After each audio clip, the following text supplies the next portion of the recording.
Εκπομπή μας, χτίζοντας μια καλύτερη Ευρώπη, η οποία καταπιάνεται σήμερα από τον τομέα της έρευνας στη χώρα μας, στην Κύπρο. Φιλοξενούμενος του αρχισυντάκτη του ΣΥΓΜΑ Κυριάκου 56 είναι ο βοηθός αντιπρόεδρος στρατηγικής και ανάπτυξης του Ινστιτούτου Κύπρου, ο δόκτορας Κωνσταντίνος Κλεοβούλου. Να παρακολουθήσουμε την πολύ ενδιαφέρουσα συνέντευξη.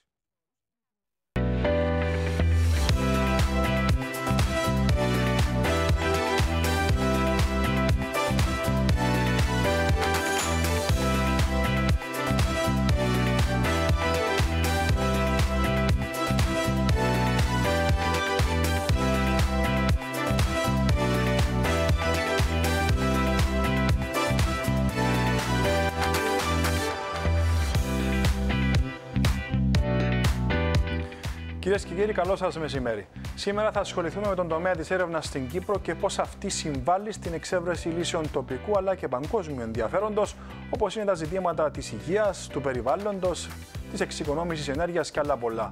Εκ των βασικών γραναζιών του ερευνητικού τομέα στη χώρα είναι βεβαίως το Ινστιτούτο Κύπρου. Φιλοξενούμε τον Αντιπρόεδρο Στρατηγικής και Ανάπτυξης του Ινστιτούτου, τον δόκτορα Κωνσταντίνο Κλεοβούλου. Κύριε Κλεοβούλου, καλώς ορίσατε. Καλώς σας, ευχαριστώ για τη φιλοξενία. Πέστε μας λίγα λόγια για το Ινστιτούτο Κύπρου και για το έργο του, που είναι πλούσιο. Ωραία. Το Ινστιτούτο Κύπρου ιδρύθηκε το 2004 εν ώψη της ένταξης της Κύπρου στην Ευρωπαϊκή Ένωση, με στόχο να αναδείξει το ρόλο της Κύπρου σαν πύλη έρευνας και καινοτομίας μεταξύ της Ευρωπαϊκής Ένωσης και της περιοχής της Ανατολικής Μεσογείου. Ιδρύθηκε με βάση τα διεθνή πρότυπα αριστείας με στρατηγικούς εταίρους κορυφαία ιδρύματα όπως το MIT και το Ινστιτούτο Max Planck. Η προτεραιότητα μας είναι η συμβολή πάντα μέσω της επιστήμης στην διαφύλαξη της υγείας, της ευημερίας και της ασφάλειας των συμπατριωτών μας. Γι' αυτό και η έρευνα μας ασχολείται και εστιάζεται στην έβρεση λύσεων σε προβλήματα που αφορούν την περιοχή μας. Και προφανώς, όπως είπατε, είναι παγκόσμιο ενδιαφέροντος, όπως η κλιματική αλλαγή, η ατμοσφαιρική ρύπανση, η διαχείριση των υδάτινων πόρων, οι εναλλακτικές πηγές και η εξοικονόμηση ενέργειας, η ψηφιοποίηση και διαφύλαξη της πολιτιστικής κληρονομιάς. Για να πετύχουμε λοιπόν αυτούς τους στόχους μας, η πρόσβαση στους ευρωπαϊκούς μηχανισμούς χρηματοδότησης είναι ζωτικής σημασίας. Είναι πολύ σημαντικά οι συγκεκριμένοι τομείς με τους οποίους ασχολείστε και είναι ακριβώς είναι και μεγάλου κόστους. Συνεπώς, είναι σημαντική η πρόσβαση στα ταμεία. Σε ποιο βαθμό θεωρείτε ότι επιτυχάνεται αυτή η πρόσβαση? Λοιπόν, όπως είπα, είναι πάρα πολύ σημαντική η πρόσβαση στα ταμεία. Αξίζει να αναφέρω ότι το Ινστιτούτο Κύπρου έχει δύο κυρίες πηγές χρηματοδότησης: την ετήσια κρατική χορηγία και τα ερευνητικά προγράμματα, τα οποία αντλούμε κυρίως από ευρωπαϊκά ταμεία. Να μας δώσετε και κάποιους αριθμούς για τα ποσά? Βεβαίως. Είναι ενδιαφέρον ότι το Ινστιτούτο Κύπρου μέχρι σήμερα έχει καταφέρει να αντλήσει πέραν των 70 εκατομμυρίων από τα ευρωπαϊκά ταμεία.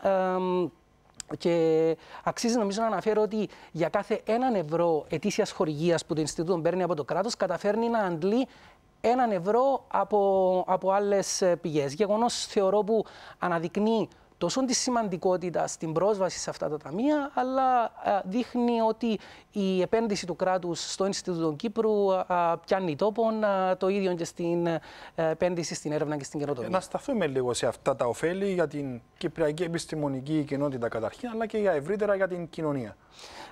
Κοιτάξτε, το κύριο όφελος θεωρώ ότι είναι η παραγωγή γνώσης.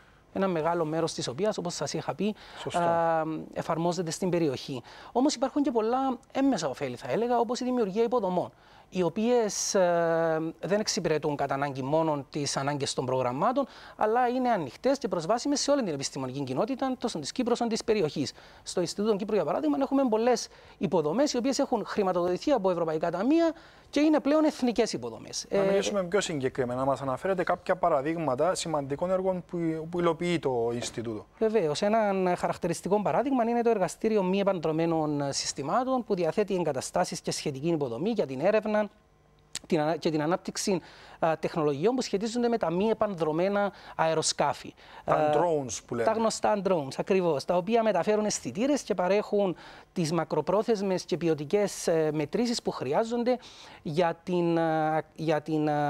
την μελέτη της ατμοσφαιρικής ρύπανσης, της σκόνης που βλέπουμε όλο και συχνότερα στην Κύπρο, και την αξιολόγηση της κλιματικής κρίσης. Έχετε φτιάξει δηλαδή drones εκεί στο Ινστιτούτο Κύπρου ακριβώς για περιβαλλοντικούς σκοπούς. Ακριβώς. Για να μελετούν τις καιρικές συνθήκες. Και όχι μόνο, θα έλεγα, εκτός από τις ερευνητικές δραστηριότητες που αναφέρατε, έχουμε. Είναι και αυτά που βλέπουμε στα πλάνα μας. Ακριβώς. Το εργαστήριο λοιπόν παρέχει και υπηρεσίες σε κυβερνητικούς και ιδιωτικούς φορείς, όπως για παράδειγμα συμμετοχή σε εναέριες περιπολίες για σκοπούς πρόληψης και καταστολής δασικών πυρκαγιών, για την έρευνα, τη διάσωση, τη θαλάσσια επιτήρηση κτλ. Και υπάρχει και ένα άλλο πρόγραμμα σημαντικό, που ακόμη ένα παράδειγμα που μπορεί να μας αναφέρετε. Βεβαίως, ναι.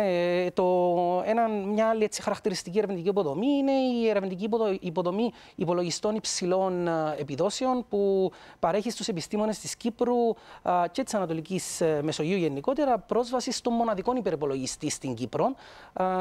Ο υπερυπολογιστής χρησιμοποιείται καθημερινά όχι μόνο από ερευνητές, αλλά και από άλλους φορείς. Το τμήμα μετρολογίας, για παράδειγμα, χρησιμοποιεί τον υπερυπολογιστή για τις καθημερινές μετρολογικές του προβλέψεις. Οπότε, ναι. Δηλαδή είναι για μετρολογικές προβλέψεις και τι άλλο μπορεί να χρησιμοποιηθεί αυτό, τι ακριβώς κάνει. Ναι, κοιτάξτε, ο υπερυπολογιστής χρησιμοποιείται από διάφορες επιστημονικές περιοχές. Για παράδειγμα, τα μοντέλα για τις κλιματικές αλλαγές που αναφέραμε πριν τρέχουν στον υπερυπολογιστή. Επίσης, πρόσφατα έχει χρησιμοποιηθεί και για την κατανόηση του COVID-19. Είχαμε πολλές ενδιαφέρουσες μελέτες. Πάντως, όλοι προσπαθούμε να κατανοήσουμε αυτόν τον κορονοϊό, ο οποίος μας έχει αλλάξει τα φώτα τους τελευταίους μήνες. Ο υπερυπολογιστής σας τι λέει για τον COVID? Κοιτάξτε, γίνεται μια μοντελοποίηση. Βλέπουμε το πώς εξαπλώνεται ο ιός, ποια μέτρα παίζουν ρόλο στην καταπολέμηση του κτλ. Περισσότερο είναι, όπως είπα, για την κατανόηση του ιού και είναι μοντέλα υπολογιστικά, τα οποία όμως είναι πάρα πολύ κοντά στην πραγματικότητα και μπορούν να μας δώσουν πληροφορία. Μάλιστα, κύριε Κλεοβούλου, σας ευχαριστούμε πολύ για την εδώ σας παρουσία. Καλή συνέχεια στο πλούσιο έργο σας. Εγώ ευχαριστώ. Κυρίες και κύριοι, σας ευχαριστούμε και εσάς που ήσασταν μαζί μας. Κλείνουμε με το διαγωνισμό μας. Να είστε καλά. Πάρε μέρος στο διαγωνισμό «Κτίζοντας μια καλύτερη Ευρώπη» και διεκδίκησε ένα ταξίδι σε χώρα της Ευρωπαϊκής Ένωσης ή φωτογραφικό εξοπλισμό της επιλογής σου. Ανάρτησε στο Instagram μια φωτογραφία από ένα πρόγραμμα που έχει συγχρηματοδοτηθεί από την πολιτική συνοχής. Κάνε tag τη σελίδα μας Building a Better Europe και χρησιμοποίησε το hashtag Building a Better Europe. Ένα παράδειγμα είναι Geocenter Mons Glint στο νησί Mon. Περιμένουμε τη δική σου φωτογραφία.